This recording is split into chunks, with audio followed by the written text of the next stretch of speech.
Hey, this is Josh Keaton, and you are listening to the Geekcast Radio Network. You've just jumped inside the pull bag. Join TFG1 Mike and the rest of the comic crew here at the GCRN as they make their great escape into comics. From DC, Marvel, and Image to IDW, Boom Studios, and Zenescope, we have everything right here. We cover things like Transformers, He-Man, superheroes, TMNT, and Radiant Black. Yeah, we have all that and so much more. It's all inside the pull bag here on the Geekcast Radio Network. So, without further ado, it's time to talk about the comics we're reading right now, here inside the pull bag. Hello and welcome to the pull bag, only on the Geekcast Radio Network. This is episode 427. It is the second Wednesday of September. It is finally the fall out here in Washington State. There is no more heat dome, 1 in 1,000 year heat dome. Good Lord, we had temperatures out here of 115 degrees. This is the Pacific Northwest. This is the Pacific Northwest, not the Pacific Southwest. Anyway, I am your host, TFG and Mike, and today I welcome to the show Brad and Lisa Gullickson from the Comic Book Couples Counselling podcast. Yay, I didn't do the tongue twister thing. It is great to be here, Mike. Thank you for having us. Absolutely. So I've been listening to these lovely people for a while. I don't even know how I found you guys. It was through some comic Twitter thing or some, I don't know. I follow all these like podcast movement and whatever thing to deal with podcasting. And then I was like, oh, okay. And then I was like, oh, okay, this is comic books in a very different light. And I'm like, it's easily the best comic book podcast of 2021. Oh, that's very sweet of you to say. Yes, I know. Oh, Lord. Okay. So I had this whole thing planned out, folks, to give Brad and Lisa and their show a bunch of words of affirmation. I'm going to run through this. It may not end up in the final product. I have to say, since finding the Comic Book Couples Counseling podcast, not only is that title a tongue twister, anyway, I have witnessed a classic X-Men couple in Scott and Jean as they met the 5 love languages. Then I found out the saga of the fact that men are from Mars, women are from Venus. After our planetary exploration of the sexes, we tell you, don't you get it, Selena? He's just not that into you. But Penguin is. After that, I tried to find my love senses under the sea with Arthur and Mira. I'm sorry, telepathic fish people. Oh, Lord. Which leads us to being webbed up in the love types of Spider-Man. Sometimes you just have to turn off the dark, right?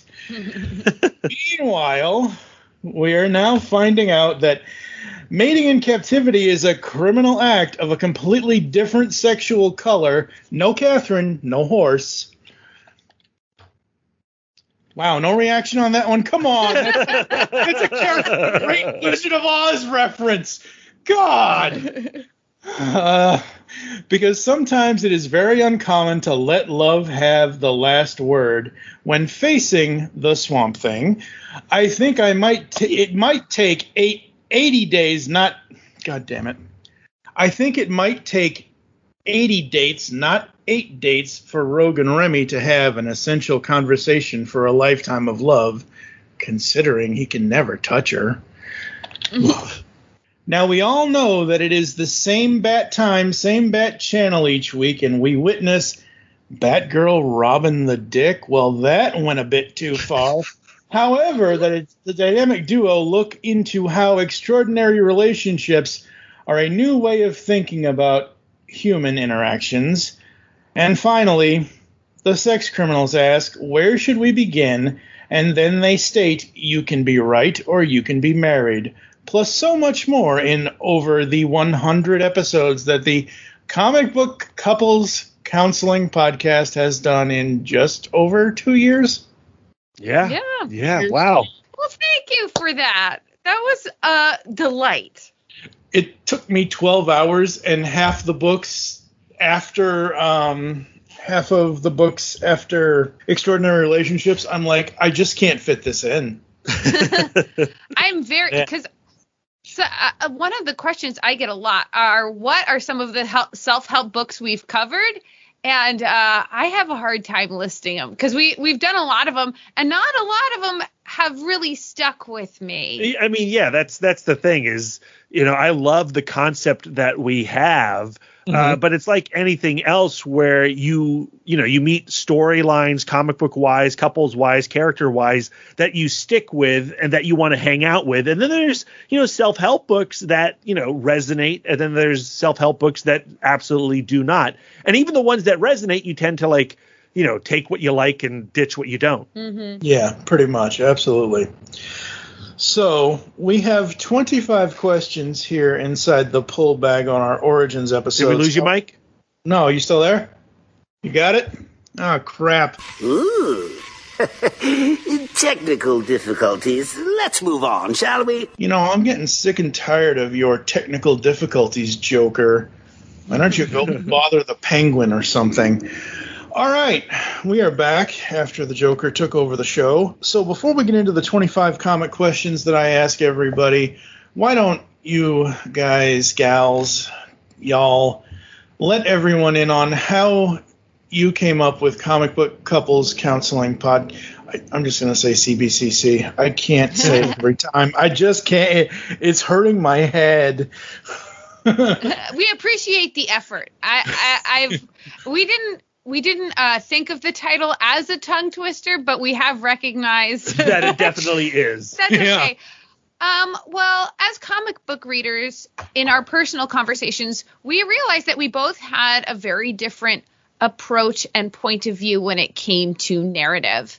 And my approach is always like, what is this book trying to tell me? Like, what is the message? And Brad, what was your perspective? I mean, I've always been very plot heavy with a side of character, and I think that Lisa is character heavy with like the most smidgen of plot interest when it comes to reading comic books. So when we were kicking back and forth ideas for podcasts, I also happened to be in like a big self-help phase. I had just discovered Gretchen Rubin and Brene Brown, and I was like, how can we bring the worlds of comic books and the worlds of self-help together? And then it occurred to me, nobody needs a little self-love and self-help more than comic book characters. Yeah, and when Lisa initially approached me with the idea, we were out on a walk, and I was a little hesitant about it.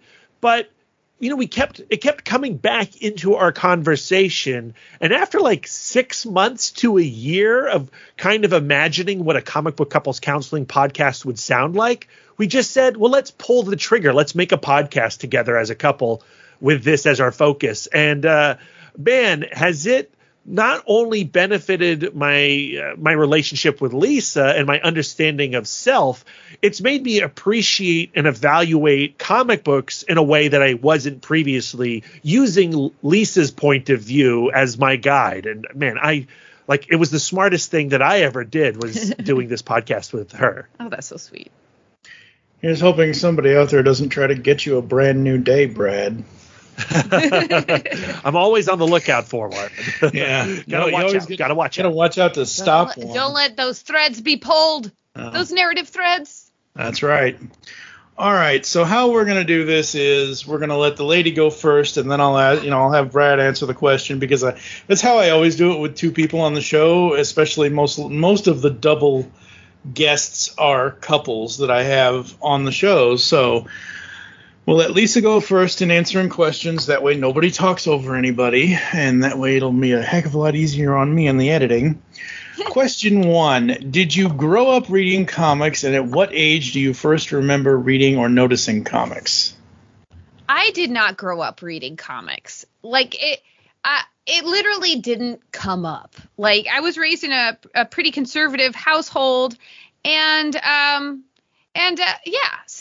so they didn't come up. I started reading comics in college because I noticed that I had a thing for nerd boys. And I was dating someone who was into comics, and he recommended Dark Knight. He recommended I read all of Sandman.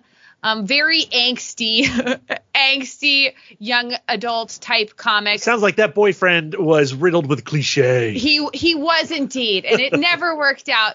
But and my love of him soon faded, but my love of comics thrives to this very day. And what about you, sweetheart? I mean, I what does it mean to grow up reading comics? I didn't start reading comics until I was 10.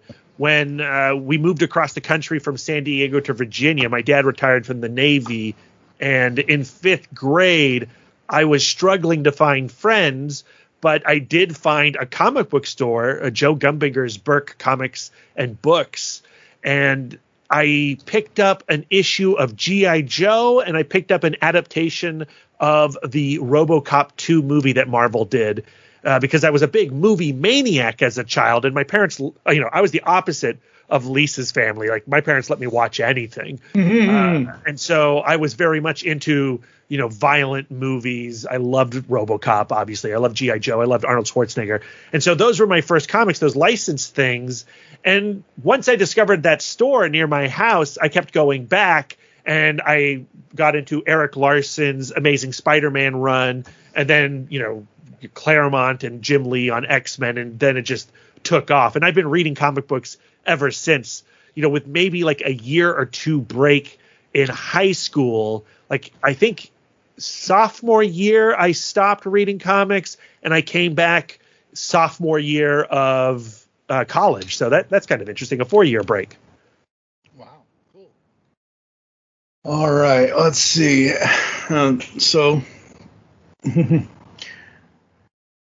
This more pertains to Brad, but I will frame it for Lisa as well.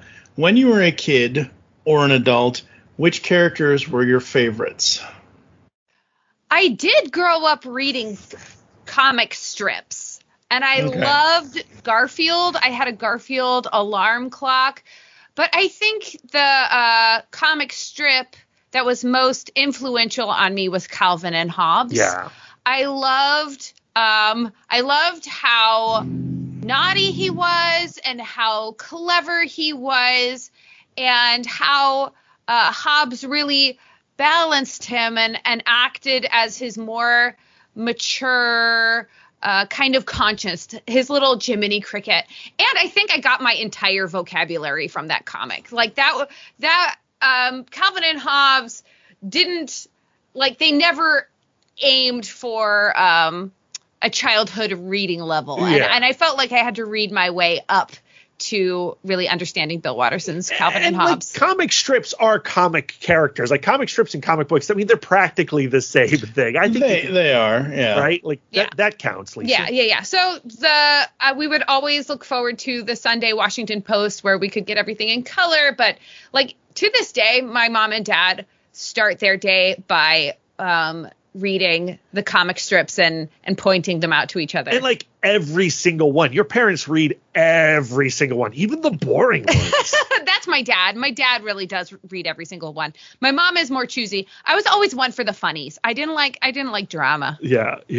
I mentioned Spider-Man. Spider-Man was my first like official comic book character that I was in love with. And then, it led to the X-Men, and the melodrama around all the relationships is what really attracted me as a young preteen. And, my first fictional crush was absolutely Jean Grey. And I was very invested in her relationship with Scott Summers. Scott and Jean yelling each other's names. Scott! Jean! Scott! Jean! Scott! Jean! Scott! Jean! Scott! Jean? Jean. And guess what? I still am, very much so. Right now, what's going on in Krakoa? I need to know. Yeah, I would say for me, around that time in the mid-'90s, I was 14, 15, and I was more on the cartoon side back then. I knew about comics, and I, dabbled a little bit, but I was not hardcore into them. But for me, it's always going to be... If Spidey has to, if I somehow in some alternate universe am Spider-Man, I'm picking Black Cat over MJ any day. Oh my God, Jennifer Hale's voice Jennifer Hale's voice in that cartoon, oh man. All right, the age-old question, the one that causes all kinds of fights, couples or friends or enemies or whatever, DC or Marvel? Marvel first and always. My first, after once Brad and I met and we were falling in love, I think the first series he had me read all of the way through actually was Hellboy. And then the second series I read all of the way through was Ultimate Spider-Man. And this was all happening around the same time that the MCU started kicking up. And yeah, I'm a Marvel girl through and through. Yeah, and I've always been a Marvel zombie, although I do love DC Comics quite a bit. But whereas, like, I don't know, you can't say you know everything about Marvel, but, like, I obsessed over Marvel. And a big reason was those trading cards that came out in the 90s and those encyclopedias. And so I read all of those for Marvel, and I never did that for DC. And I've never really investigated deeper into DC continuity beyond, like, the 7 traditional Justice League members. Like, I don't really know anything about the Legion of Superheroes, but I'm interested in the Legion of Superheroes and all these other tangential characters that DC has. So, yeah, but yeah, I'm a Marvel zombie. We're married to Marvel, but the relationship is open. That's right. So basically, you cheat with DC. Yeah. No, it's completely consensual. It's consensual. Everybody knows. Oh God, can you imagine? Guidelines. Did you guys ever watch? And I know this is completely kind of off topic, but did you guys ever watch that late night show called Cheaters, where they would try to go around busting couples? And I'm like, I did, yeah. Yeah. So I'm like, oh man. Yeah, and those X-Men trading cards, I had a set of the blue and the gold team, and I lost them at some point. I was like, damn it. Oh, yeah. I sold them off. If there's anything that these two companies need to do, is they need to get the 90s DC versus Marvel 4-issue series on digital on Comixology. It's not there yet, and it makes me so mad. Yeah, I'd love that. I'd love to give that a read again. Yep. I had all 4 of those issues years ago now. All right, moving on. What other publishers do you enjoy reading? Oh, man. All of them. Right now, I'm really enjoying First Second. All of their YA novels that are coming out are so good. I really get a sense that they are really mindfully curating what they're publishing, and everything that I've read of theirs has been just really extraordinary quality. Yeah, I mean, there's not a publisher I won't read from. I think it's an extremely exciting time to be into comic books right now. Image is killing it. New publishers like Vault and Aftershock are killing it. Hell yeah. Oni Press is awesome. Boom Studios is awesome. There's just so much right now, and that's the challenge. Is every time I go online, someone is raving about some comic book from some company. I'm like, oh, I got to get that one now.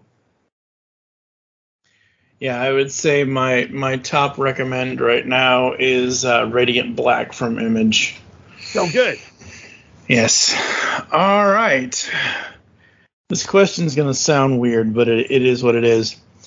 Print or digital, which one, both, either or, and why? We're print first. I'll speak for myself. I'm print first. I enjoy holding a book. I enjoy the totem of having a piece of the story on my shelf. Though I've discovered that sometimes reading when your lover is asleep on a light up pad, it works really well. And now, because of digital, I feel entitled to have accessibility to anything and at all of the time. So sometimes if it's not available to me immediately in print form, I will read the digital and enjoy it. Yeah, I mean, I'm also a physical obsessive. I still buy Blu-rays, I still buy DVDs. I will always have They still sell DVDs, really? Yeah, they sure do. Do they still sell DVDs, or do I still buy old DVDs on eBay? Yeah, there you go. Be real. That's what I do. That's what it is. Yeah. You can't get Tom Cruise's Losing It on streaming anywhere. That was literally our last purchase. We're doing a retrospective on Tom Cruise in this apartment, and so we had to buy the disc. But I do like digital comics, and once I was able to get an iPad, I discovered how much I really loved blitzing through comics on Marvel Unlimited in particular.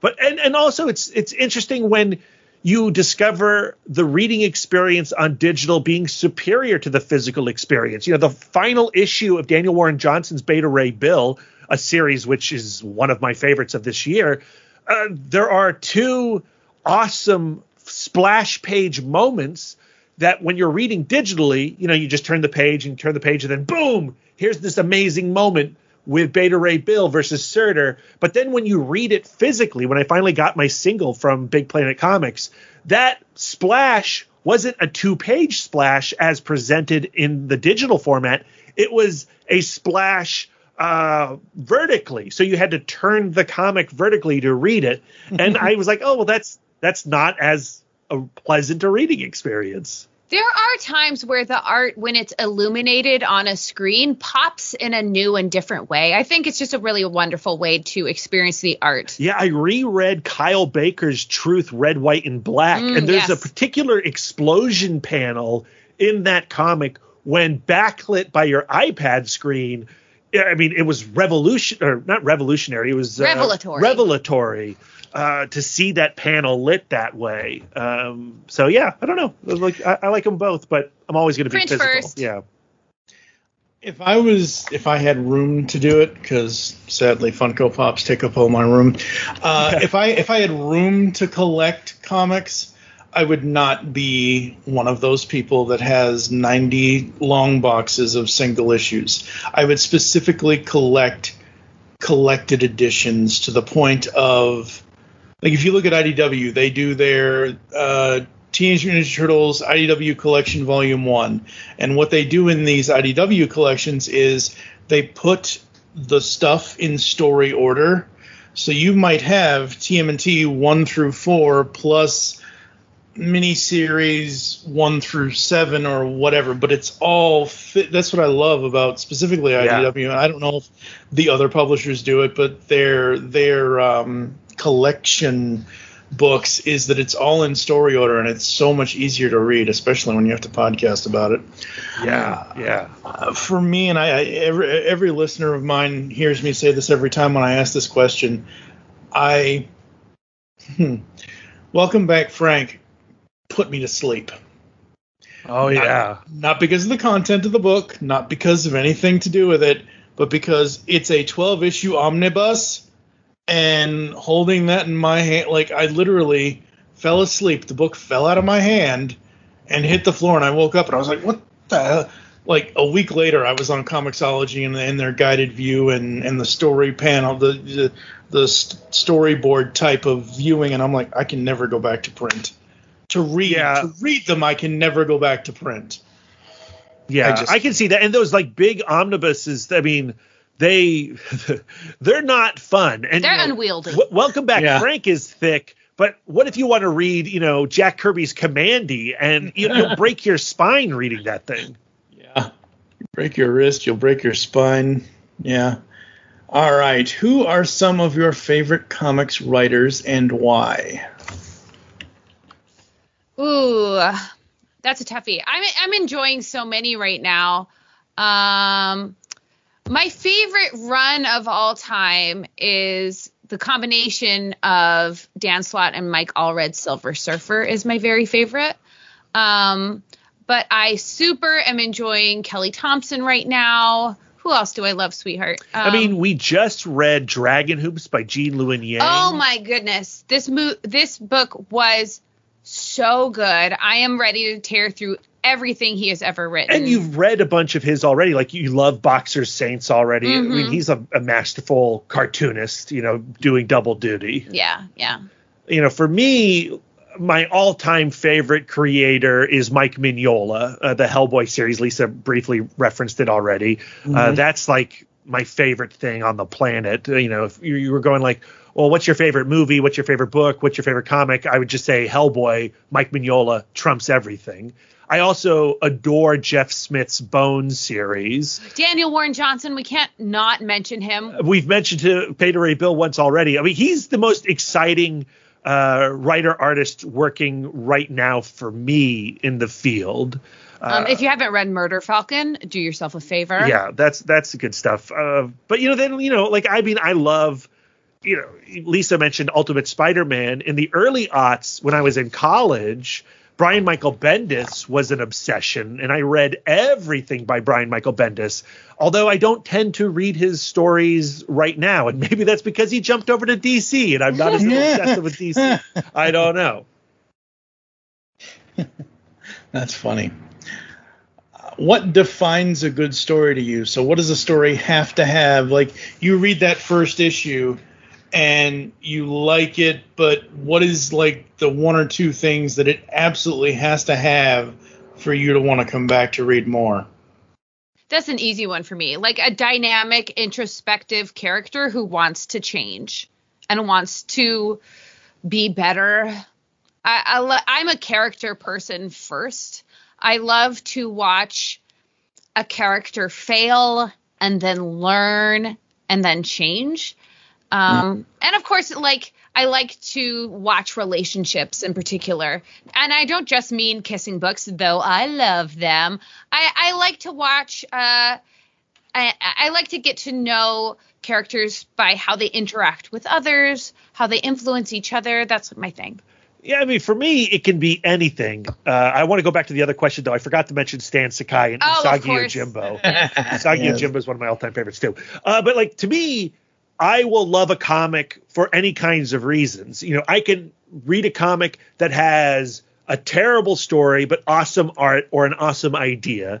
I can read a comic that is all character, zero plot. I can read a comic and love that's something that's just style over substance. A good comic is just something you know when you see it, and it could be for any number of reasons. Very cool, very cool. Who are some of your favorite comics artists? Mike Allred is my very, very favorite. Yeah, I mean, I would go back again. I really love the people who do double duty. So Mike Mignola, Jeff Smith, Stan Sakai, Daniel Warren Johnson, Tom Scioli. Oh my God. I love Tom Scioli's art look, if I love Tom Scioli, obviously I have to love Jack Kirby. Jack Kirby's he is comics. Jack Kirby is comics. Absolutely. Do you have a favorite non-superhero title? Oh, you go first, sweetheart. A favorite non-superhero title? I mean, the answer is yes. and the question is what is my all-time favorite non-superhero title? I mean, I guess that would be Bone, right? But that delves with genre, that delves with fantasy and adventure. That's like Walt Disney meets Lord of the Rings. What's something that I love that's just dramatic? Well, Dragon Hoops, really Jean good. Yang. I love Bloom. Oh, you love Bloom, yeah. So that is Kevin Panetta and Savannah Ganicho. It's really good. Yeah. The obvious indies, Chester Brown. I like all the Yummy Fur stuff. It's weird and wonderful. Daniel Clowes. Love all the 8-Ball stuff. Ghost World, obviously, so good. Ice Haven. Yeah, it's so funny when you're asked on the spot, what's your favorite stuff, and you're just well, I just love everything. I hate to be pop quizzed on me. Yeah.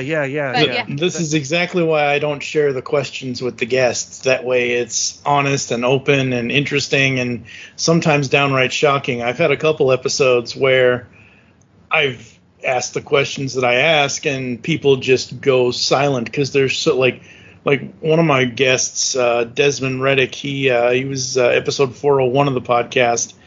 I asked him one of these questions and he just literally I could hear somebody punching him in the gut. Yeah.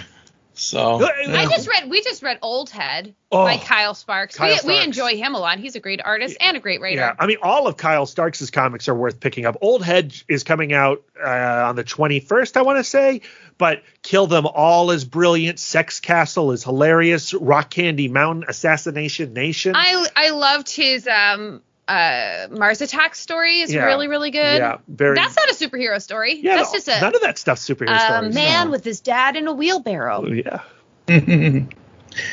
What is your favorite run of a series? So the best obvious example I can give of this is Batman's been around for 80, 90 years, whatever, and we've had multiple runs within that. So like if it's Batman, and I don't remember the numbers, but let's say 996 to 1000 or something.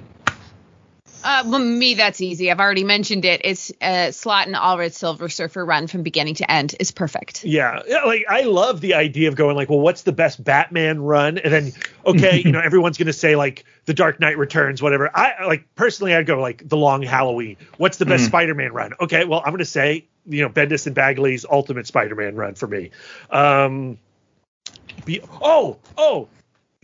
actually have a great answer for this. Okay. But it is it's a standalone series involving Superman, and it's an obvious choice. And we didn't mention Grant Morrison earlier as far as favorite writers, and I'm ashamed to have not mentioned Grant Morrison because Grant Morrison's probably my favorite comic book writer. And their All-Star Superman run with Frank Quietly, that is Superman. That is some powerful stuff right there. That's what a superhero comic should be. Better be careful, Brad. They might cancel you if you don't mention your favorite all-time people. Yeah, I know. I don't want them to cancel me. I've never read All-Star Superman. I saw the animated film they put out a number of years ago now. Yeah. And I just look at that title and I'm like, are they calling Superman an ass? Because it's All-Star Superman. Yeah, no, they are most definitely not calling him an ass. I know, but it just... Once you see it, you can't unsee it, I guess. That reminds me of my all-time favorite team book. Ooh. Which is DC. So it's interesting that, my all-time favorite superhero story is All-Star Superman. And I said that I'm a Marvel zombie, but that's a DC book. And then my all-time favorite team book is a DC book, and that's Darwin Cook's The New Frontier. So good. Which was also made into an animated film and pretty good. Yeah. That is so good. So good. All right. What is one comic you can read over and over again? You always go back to it, single issue or trade. I mean, Lisa, that's Silver Surfer it's still again. Silver Surfer. I'm so redundant. But to me, that's exactly my niche. Yeah. Where it's two people, super introspective. They both come from a really well-meaning place, and their foibles and misunderstandings are completely relatable, and they both change each other in a way that's better. I don't know. It's just so good. I mean, for me, if I just look at recent memory, Stan Sakai's Grasscutter 2, Usagi Yojimbo. A lot of people mention Grasscutter 1, which is a great comic book collection.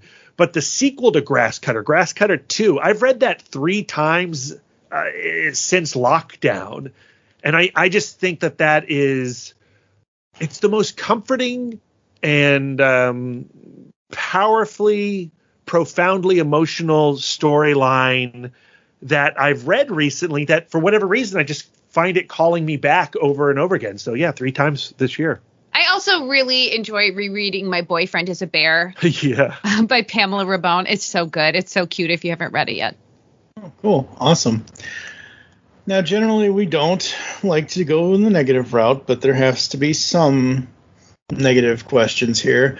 Are there comics you avoid altogether? So, like, you go into your local and Brand New Day and whatever other Spider-Man tomfoolery doesn't count. But you go into your comic shop and you see a book you've never seen before, and it's just not your thing. You're not interested in it. You have, you're just like, I can skip it kind of thing. That's easy for me. It's John Layman's Chew. I do not like it. Yeah, well, I have a very specific and weird phobia. I have a metaphobia, which comes up a lot with chew, because it has to do with eating yucky things. And so as much as I love Eric Powell, like sometimes Goon also gets like a little yucky. Yeah, but then, he did that Ed Gein book, and you loved that. Ed Gein book was amazing. Yeah. So what I don't like is V. Yeah, I would say you haven't mentioned the thing that you tend to actually avoid, which is like knights and fantasy stuff. You don't really enjoy that stuff. Genre-wise, I don't enjoy like anything that looks vaguely like Tolkien. I'm like, no thanks. Yeah, and I hate that about myself. Yeah. I truly do. I hate that much, but I don't like a quest. Yeah, we're going to fix that because we're going to finally get you to read Bone. Yeah, it's going to happen, Lisa. And for me, I feel like I'm a pretty open person to any kind of story, and I feel like if it's well told, I will enjoy it. That being said, I love Ed Piskor. I love X-Men Grand Design. I love WYSIWYG. I love Hip Hop Family Tree. But his current book, Red Room, is so revolting and gross and nasty that after the first issue, I just couldn't join him on that splatterpunk adventure. And I think if I was 15 years old, I would be really into it. Like the kid who loved Cannibal Holocaust and Fulci zombie films and Dario Argento. Not even Dario Argento, but like the really gnarly grindhousey stuff would love Red Room. But Brad in his early 40s is not really interested in Red Room at the moment. There you go. Are there any comics in the past or currently that you wish you hadn't read them? What are the books that basically left a bad taste in your mouth that you're not going to go back to? Even experiencing a story I don't like, I don't feel like I ever wish I hadn't read it.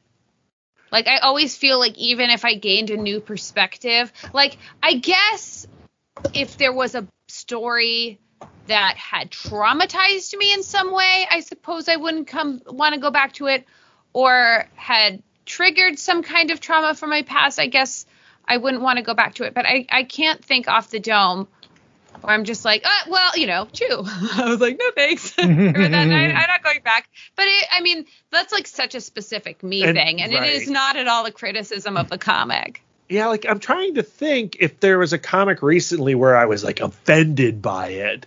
And I don't really think so. Like, I can think of movies where I was like, I wish I had not seen that film because I found them to be deplorable, or they did trigger some kind of horrifying reaction.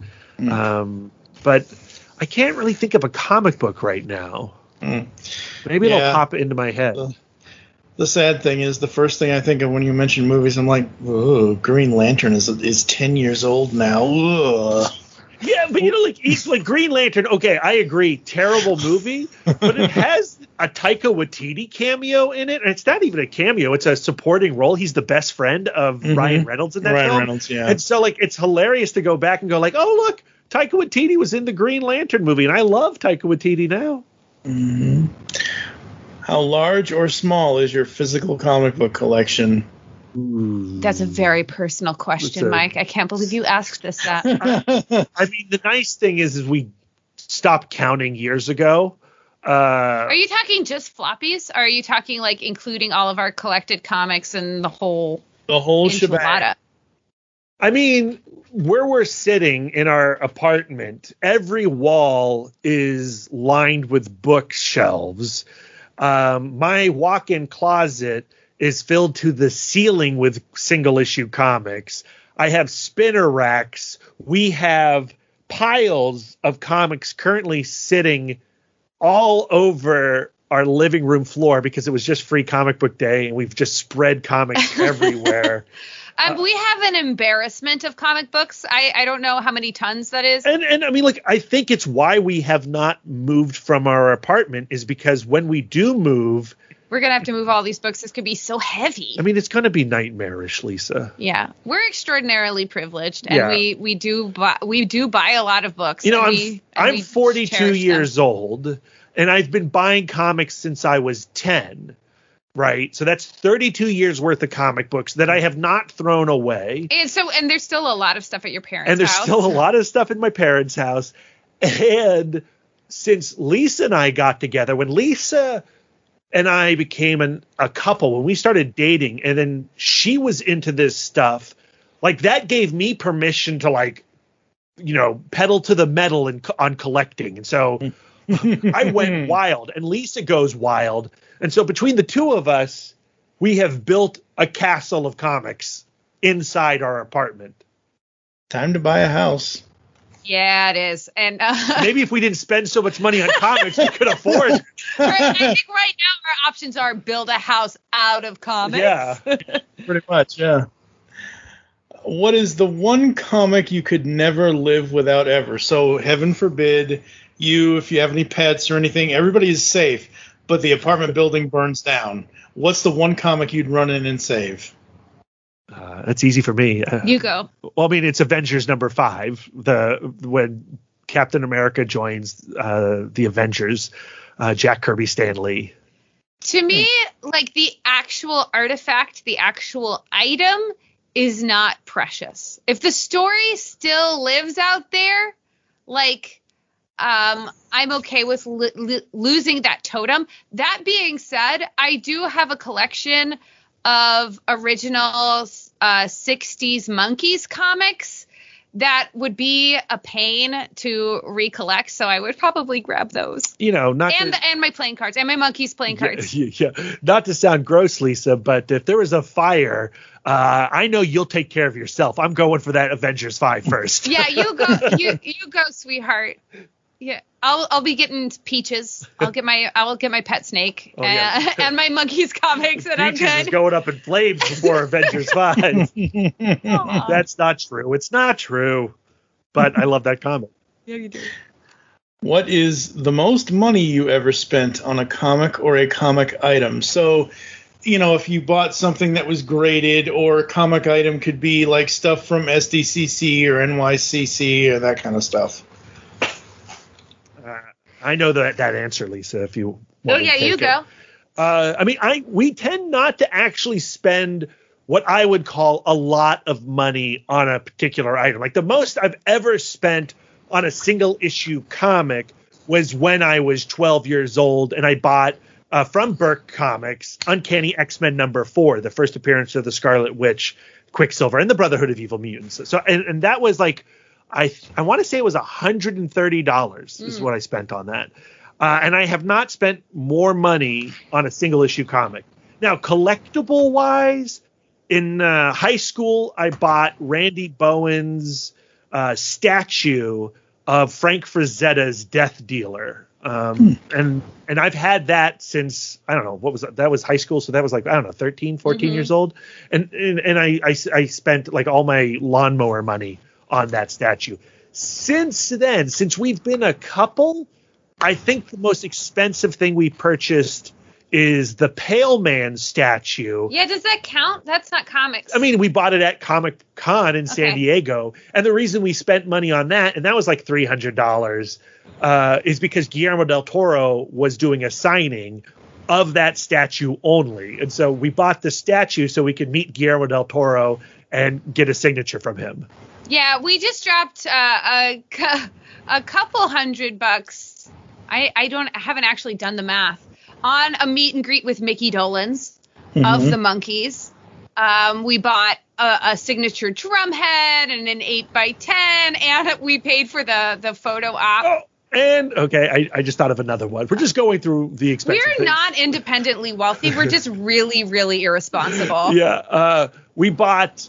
During the pandemic, we bought some original art from Stan Sakai of Usagi Yojimbo, of Miyamoto Usagi, for $300. Yeah, we're pretty lucky to have some really cool pieces of original art that would have to come with But us. I also know that there are people out there spending all kinds of crazy dollars. Yeah. And I don't think we've spent any kind of crazy dollars on one thing, just our lifestyle. Lifestyle was really hard to maintain. Yeah, I see, because I only got into comics, well, because of this show, honestly. Like, I've always had a healthy respect for comics. I've never not liked comic books. But at the same time, I was more into animation and movies and video games and that kind of stuff. And until it was Batman 13 from Snyder, beginning of Death of the Family. Oh, yeah. When the Joker was coming back and that cover with the face and the this and the that and the whatever. My buddy Steve, who's the co-creator of the Geekcast Radio Network with me, he's like, yeah, you have to read this because you're going to hear Mark Hamill's voice in your head as soon as you read it. And I'm like, oh, okay. Next thing I know, 8 years later, I have over 400 episodes of a comic book podcast. So, it is what it is, I guess. I mean, if I was going to spend, to me, it's like, oh, just give me a Batman Beyond Funko Pop and I'll be fine. And I already have 2 of them, so I'm good. And now, Brad, I know you mentioned this earlier, but I kind of put these questions down here as they kind of sort of run together, but I might need to reorder them. Was there ever a moment where you were done with comics? I mean, Lisa, was there ever a moment where you were done? Because it feels like you started reading comics with that boyfriend, and then you stopped after that boyfriend, right? Yeah, I did. Yeah. I did. For a time, but then, we started dating again, and I could name the 4 comics I had read, and you're like, ooh, she's into comics. Right. But was that intentional? No, not really. Yeah. I wouldn't say I was into comics. I would say I had read comics. Yeah. And then for me in high school, when the Speculator thing went bust and Marvel, I think I want to blame the Clone Saga. That's when I stopped reading Spider-Man.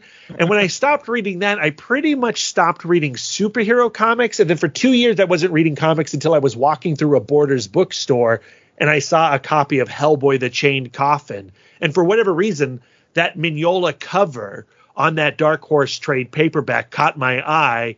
And because that was an anthology, like a collection of several Hellboy stories, it was really easy just to read in the store. And I was like, well, this is rad. I need more Hellboy stuff, apparently. And then buying that Hellboy trade got me reading Hellboy, and then reading Hellboy got me back into the habit of reading comics. Very cool, very cool.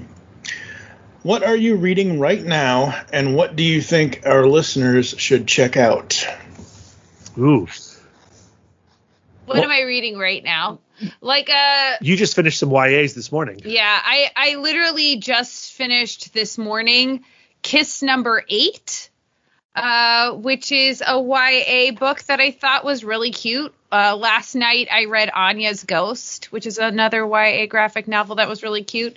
I'm currently working on a list for a thing, so I've been pretty entrenched in the YA space, but it's a lovely place to be. I haven't. I just read Brain Camp, which is a fun little body horror for teens, which I thought was really cute. Yeah, and for me, the best thing I've read this year is Gene Luen Yang's Dragon Hoops, which looks like a comic about basketball, and I am not a sports person by any means. No way. But the first panel is an image of Gene Luen Yang going I hate basketball. And that's the beginning of his basketball saga. And reading that comic made me understand and appreciate the sport in a way that I never did. But more importantly, it's the way that comic is told. And it's the way that comic could only be told as a comic. It is a masterpiece. So if you have not read Dragon Hoops, and whether you like basketball, hate basketball, it doesn't matter. You are going to love this book. So I highly recommend Dragon Hoops. This morning I can't remember the writer and the artist on it, but it's this Canadian comic called The Case of the Missing Men.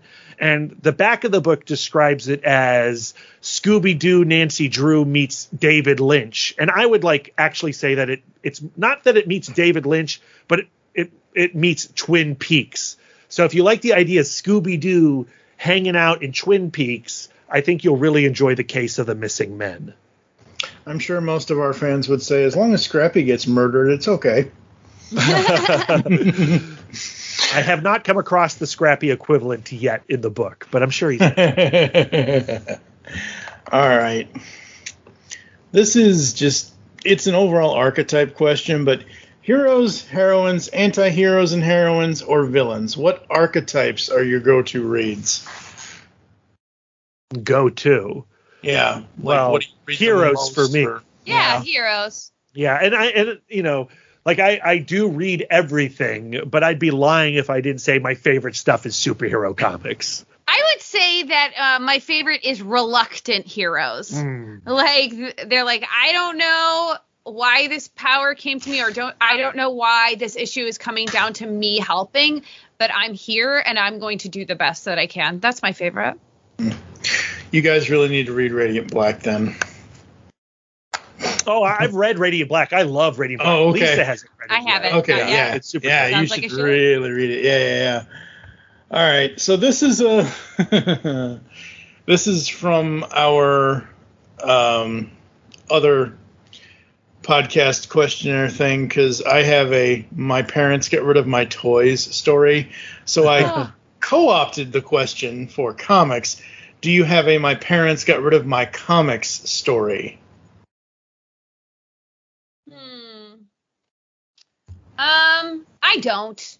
Like, I do remember, like, so I didn't collect comics as a kid, but I remember coming back from Brad and my honeymoon, and my parents were like, come on over. I was like, sounds great. And they had moved everything from my childhood bedroom to the middle of the floor of the family room, and was like, take what you want. The rest is going in the trash. And I immediately burst into tears. And so now my childhood bedroom is still in their home, like just in boxes. And, you know, they were nice that once they saw you crying, they were like, okay, we won't throw it all away. Yeah. I'm very blessed to have a mom who is into all of this stuff. So she would never get rid of my comics. So I got to send a lot of love to my parents for holding on to so many long boxes in their house that are technically mine. Yeah, like, I mean, my stories, it's really like the stories of me getting rid of stuff that I wish I hadn't. You know, I mentioned that Uncanny X-Men #4, and a few years ago I sold it so Lisa and I could go on vacation. And we had a great time. We did. We had a lovely vacation. But I do have pangs of, I wish I hadn't sold that comic. Yeah, absolutely. What is one item from a comic book you'd love to have in the real world? So, for example, a Green Lantern ring. Like, what's one item that's in a comic that you would want to have upscaled for real world use? Oh, man. Green Lantern ring is a good choice. I mean, I don't know if I'd use it responsibly, but a Twilight pen would come in handy. Just dip into the past and rewrite some stuff. From Journey into Mystery, Loki. Yeah. Like I love swords, and I love swords with names. So, you know, I mentioned Grass Cutter. It would be cool to have Grass Cutter. Now, would I go on a quest with Grass Cutter? No, I am, a very non-violent human being. But I like the idea of owning a fictional sword, especially Grass Cutter. Like Captain America's shield. You can buy collectible versions, and I have friends who have purchased them. We don't have a Captain America shield. I kind of would like that. Yes. I kind of want it only if it actually worked, if it was the real thing. But absolutely. But the sad thing with that is there's a lot of responsibility and legacy that comes with that, though.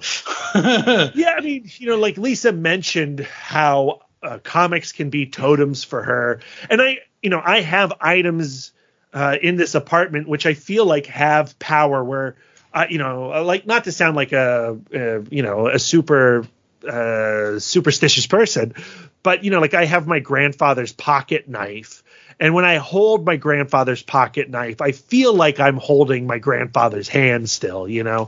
I sense his energy in it, and so like when I like pick up a fictional representation of Captain America's shield, there is some sort of tactile experience that I'm holding on to. I'm a very sentimental person, is what I'm saying. There you go. All right. If you could create any comic storyline, what would you want to create with it, and what characters would you use? So basically, pick a comic company, they give you the keys to the kingdom. What would you do?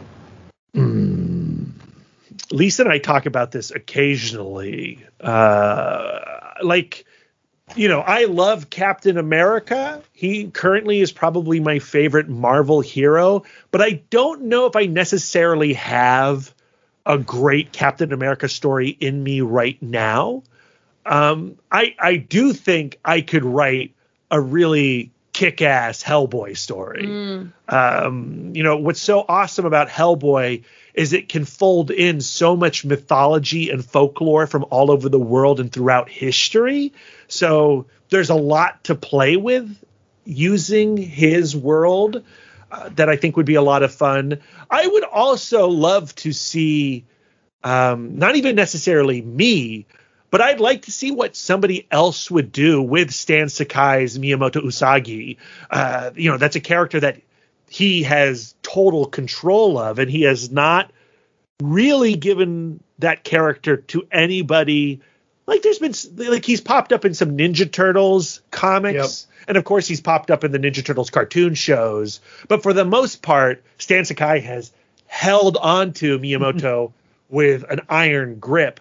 And I would like to see what other creators would do with that character. I would love to do a story with Hindsight and Morph. Oh, man. From Generation X.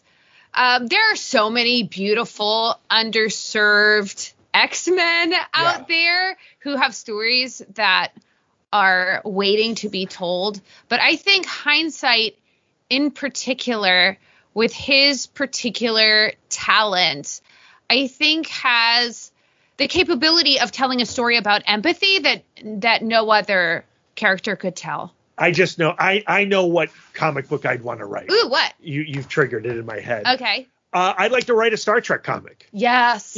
Star Trek's one of my all-time favorite franchises. I've encountered and read lots of good Star Trek comics, but I still think we're waiting for the great Star Trek comic. And I'm not saying that I could write that great Star Trek comic, but I'd like to give it a try. Yeah, absolutely. All right, last question. What is the one piece of advice you would give the comics fandom? That's a lot of responsibility. With great power comes great responsibility. I would just say read more books. Sometimes I find the best stories reading in some little niche genre I never would have anticipated loving. I think that one thing that comics readers become preoccupied with is what's coming out currently that is good, and I need to be reading all of the current comics because how are you supposed to know what's going to be the story that's people are going to be talking about? Or I want to be able to say I was there when I bought this in single issues, where I go like the stuff that's coming out today has not been sorted out yet. Like if stories are coming out every single week where they're precious, but they're going to fall away through the sands of time. So I would say yes, read what's coming out currently, but also double back, go dip into comics history. We had a lot of fun reading Claremont's X-Men. Just dip around time and space, just explore. My advice would be to let go of what you hate. I don't care what you don't like. Yeah. And if you don't like something, I think that it is much healthier for you just to go like, you know what? this isn't for me. I'm glad somebody else is enjoying it or whatever, and move on. Don't tell me what you don't like. Tell me what you like. I'm in it for discovery. So when I log on to Twitter or Instagram or Facebook or whatever, I'm looking for new books that are rad. Tell me about the rad comic books. Don't tell me about how DC is screwing up or how Marvel's screwing up or how they've ruined this character or this is in Star Wars, blah, blah, blah. I don't care. But I do care about finding something new that's cool. Mm. Yeah, very cool, very cool. Yeah, but Brad, that's how certain websites make their money off the clickbait articles. I mean, they have to do that kind of stuff. And as somebody who writes those clickbait articles, I understand. Come on, but now. Your when you articles see aren't those clickbaity. titles, well, when you see those titles and you get mad when it's like, oh, these are Jackie Chan's best movies, and then you open it up and you're like, what? Jackie Chan's best movie is the Rush Hour trilogy? Don't tear that young kid who's being paid nothing to write that article an a-hole. Just go out and celebrate Drunken Master, right? Go find the Jackie Chan movies and talk about the Jackie Chan movies that you love without filling the Twitter sphere with rage. Yeah, it's just one of those things where I see, and I'm not going to name any websites. I would, but I'm not going to. RBC, I'll put it that way. Flip that around, you'll know what it is. Where certain websites will do, these 25 facts you never knew about. I read the first 10 and I'm like, I knew all of this. Yeah, I know. Like Mike, I totally get it. But I am one of those guys that writes those lists. And the reason we write those lists is because people do click on them. And what I like about those lists is it is a place to start a conversation. What you have to understand is that those lists are coming from a point of view. So when Brad is currently writing the top 25 best moments in Star Wars animated shows, just know that it's Brad's list, and Brad's a dumbass. Yeah. Stop. And you can tell Brad that his list is wrong, and because it is wrong compared to how you would rank it. But all I'm trying to do is celebrate Star Wars, the animated universe. And I think that's what those lists are trying to do. Not all of them. Some of them are certainly trying to stir the pot. But mostly it's about, let's talk about this thing that we love. Yeah.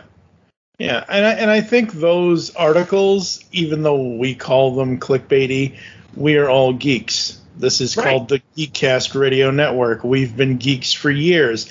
We know all this stuff. Most of these articles that come out from these websites are for those people that may not know. Here's 25 things you didn't know about Batman the Animated Series. Right. Mm-hmm. Me personally, I can check off every single one before I'm done with the second one. Always dangerous to title a list, these are the things you have not seen, because I guarantee you there's a guy who's like, yeah, I've seen all those things. Yeah, exactly. Absolutely. When I allow myself to get on Twitter and have a sad, it's generally over people saying that fandom is innately toxic and that fan culture is built around, is it Marvel or DC? You have to pick one, And I have curated my Twitter to just those people who are celebrating joy and love. We follow you, Mike, and you're always so positive and wonderful. For the most part, I break down several times a year, but yeah. I do think it's important that when we're out there in the semi-anonymous internet space, that we're doing our best to weed the garden. And by that I don't just mean hey, if somebody incites you, don't follow them, or make sure that you're blocking the words that are triggering you. I also say that I really encourage each and every one of these listeners to think of, how can I propagate joy and love and a sense of community in the online space for my fellow comic book fans or other nerds. With CBCC, Brad and I have very few rules, but one of them is to really try to stay very positive and joyful and always celebrate what we love and never put a spotlight on something that we don't like. Which is hard. It's super hard. It's really challenging, hard. And it is a practice. It's a practice. You have to work on it. Yeah. Especially when, and look, I don't want anybody to lose their job or anything like that, but I am not sorry to say I am so glad Mr. DeDildo is no longer killing Nightwing. Dan DiDio. That's the one ragey thing for me is like, you're killing my favorite character. He's better than Batman. Leave him alone. You just gotta let that rage go and just enjoy and appreciate all the aspects and all the stories of Nightwing that are working for you. There you go. Yep. So it is the second week of September. What do you guys have planned for this month? Ooh, we literally just today, we haven't started promoting it, but we have just dropped into our timeline. We just released our episode on Marvel What If Scott and Jean wedding album. That's super fun. We are also putting together for the end of this week. Well, it'll be in the past, so those will all be out. When is this episode? It's coming out in September. Right. Oh, sorry. I'm practicing living in the present. So currently we are celebrating DC Comics. Oh yeah, that's right. We are launching an episode on Martian Manhunter, the maxi series written by Steve Orlando and illustrated by Riley Rosmo. And then after that, we will have a new series of 4 episodes on Green Arrow and Black Canary. So, we are Marvel zombies, but it's time to really get in it with DC Comics. Let's get out of our comfort zone. Feels great. Yeah. That's right. Are you starting with the wedding special, I assume? We're not starting with the wedding special. We're starting actually with Green Lantern, Green Arrow. I think it's issue 78. Yep. With the Cult of Joshua. But we will be getting to the wedding of Green Arrow and Black Canary. Yeah, that was one of the first physical books I ever bought. So good. Was that issue? It was so good. All right, where can the people find you guys online? The podcast, if you want to give out your personal Twitters, any of that kind of stuff. Well, you can find the website at comicbookcouplescounseling.com. We're on every podcast platform that's worth a damn. And if we're not, I'd like you to let us know. And you can let us know by emailing us at cbccpodcast@gmail.com or finding us on Twitter, CBCC Podcast, Instagram, CBCC Podcast, Facebook, Comic Book Couples Counseling. My own personal Twitter is @MouthDork. It's hard to explain. Please explain it, Brad. We need to know this story. This is why I have people on this show. Well, I mean, my first blog that I launched in 2011 with my buddy Matt Constantine was called In the Mouth of Dorkness. Mm-hmm. And when we launched that blog, I started the Twitter account along with that blog. And I thought it was really funny to call my Twitter handle Mouth Dork. And I'm not letting it go. I'm not letting it go. So I'm @MouthDork on Twitter and Instagram. And I'm @Sidewalk Siren on Twitter and Instagram. Very cool. Very cool. Do I have to explain that? I came up with a handle in middle school, and I've stuck to it to this day. Absolutely. Awesome. All right. I am @TFU and Mike on Twitter. You can also follow @The Pullbag on Twitter. We're also on Facebook. You can get all the other contact info in the outro because I have a pre-recorded outro for that because I can't run through it on every single show. It's another mouthful, and I've already had way too many mouthfuls of running through comic stuff today. Coming up next on The Pullbag is I have no idea. You'd think I'd know what's on my own podcast. It's like I don't plan out a year in advance. Oh, wait, I do. Coming up in September, we've got a lot of Radiant Black. We got behind with issue 6 So that'll be the next episode. Transformers Beast Wars 7 and 8 will be an episode. Radiant Black 7 and 8, again, as long as they're out by then. I think they're supposed to be, because that's the second to last week of September. So yeah, that should be out by then. And then a couple of years ago, I did this thing called The Way of the Comic Book Part 1, where I brought a comic writer on and just got their opinion of the industry and that kind of thing. I brought on superstar writer Pat Shand, who did Robin Hood for Zenescope. He's done several things for Marvel. He does a lot of his own Kickstarter stuff with like Destiny NY and Kick-Ass Barista and things like that. And we just had a fun, chill conversation. So I kind of want to revisit that, and obviously The Way of the Comic Book Part 2. I'd like to find a writer and an artist to just ask about the comic industry, especially now, since where the comic industry is going, considering, that big V we all are dealing with. So there's that. Yeah. I cannot say any more words of affirmation for Brad and Lisa, folks. Go check out CBCC. I can't say the full title again. Literally, my tongue is so far back in my mouth, it's crazy. Go check them out. It is very, very awesome. I am a podcast marathoner, so I have listened to almost every single regular session episode. I have not caught a lot of the interviews, even though I know I need to go back and do so, but I can safely say I've listened, and for me, I'm like, oh, I've never read that, and spoilers don't affect me, because half the time I'll forget, so it's not like it's a big deal. Same. I'm the same way, too. It's like, perfect example I can give, and this is just so silly and stupid. I'm not even friends with this person anymore, but back when, I think it was at season 1 or season 2, anyway, there was a Daredevil fight in a stairwell in one of the seasons of Netflix's Daredevil.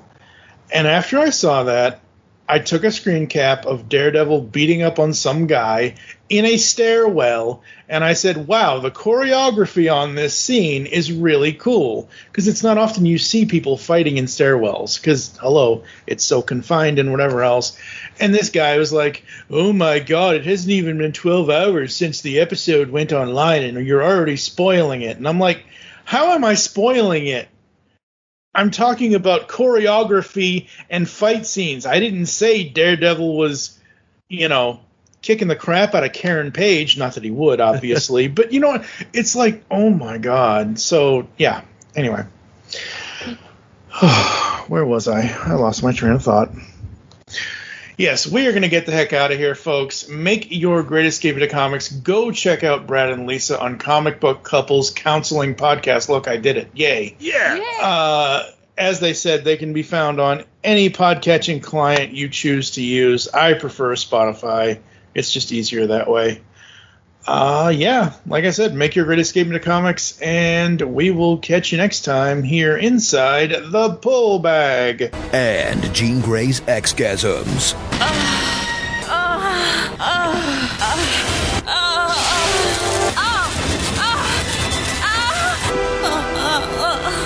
Is it weird that this is kind of turning me on?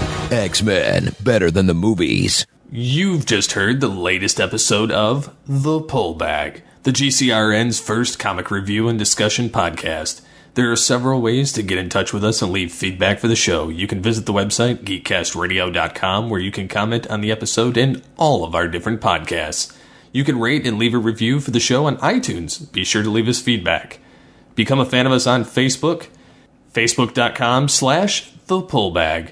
Send us an email, feedback at geekcastradio.com. Follow us on Twitter at thepullbag and at geekcastradio. So until next time, make your great escape into comics and unleash the geek in you.